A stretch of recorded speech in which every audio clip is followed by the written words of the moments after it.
পলকে একটু দেখা, আরো একটু বেশি হলে ক্ষতি কি? যদি কাটে প্রহর পাশে বসে মনের দুটো কথা বলে ক্ষতি কি? আহা হা হা, আহা হা হা।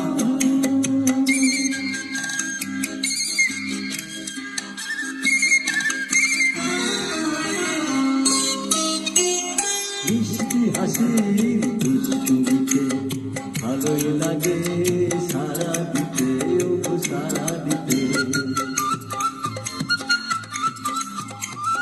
মিষ্টি হাসির দুষ্টুমিতে ভালোই লাগে